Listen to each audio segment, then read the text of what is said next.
అది ఎత్తుకుని ఉంటారు మోస్ట్లీ, ఎవరైనా అదే చేస్తుంటారు ఇట్లాంటివి. కానీ మీకు చాలా మందికి తెలియదు అంటే అసలు మీరు ఏం చేస్తారో చాలా మంది తెలియదు.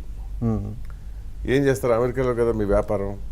నేను ఇప్పుడు 1992 జనవరిలో అమెరికాకి వెళ్ళాను. అక్కడ కొన్ని సంవత్సరాలు పనిచేసి గ్రీన్ కార్డ్ వచ్చిన తర్వాత ఈవెన్ పనిచేసే టైంలో కూడా రియల్ ఎస్టేట్ బిజినెస్ చేసేవాడిని. యాక్చువల్గా రియల్ ఎస్టేట్ ఏజెంట్ అక్కడ ఇక్కడ యుఎస్లోనే. తర్వాత రియల్ ఎస్టేట్ ఏజెంట్గా పనిచేస్తూ నా ఐటీ బిజినెస్ స్టార్ట్ చేశాను. అప్పటి నుంచి ఇంతవరకు 20 సంవత్సరాలు. ఇప్పటికీ I'm still doing that business. అక్కడ అమెరికాలో యువర్ గ్రీన్ కార్డు సిటిజనా? ఇప్పుడు సిటిజన్. ఓకే. సో దానికి తోడు మళ్ళీ we also got into BPO. So ఇండియాలో we provide business processing outsourcing services to many companies in Florida, Texas, New York, many other states actually.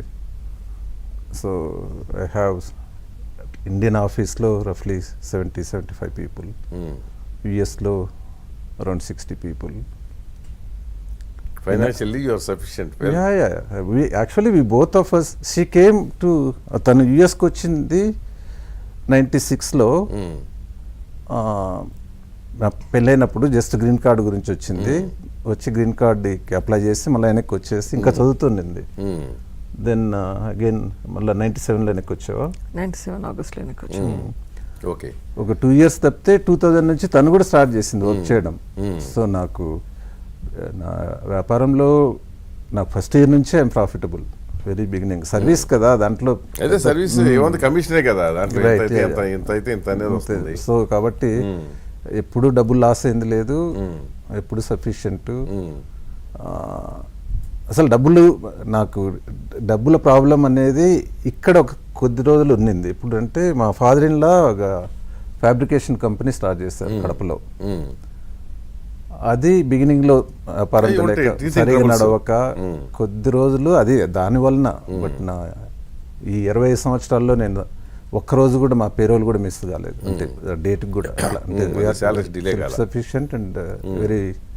Otherwise ఆస్తులు ఉన్నాయి కదా మీకు. Otherwise even father కాదు కదా. కరెక్ట్.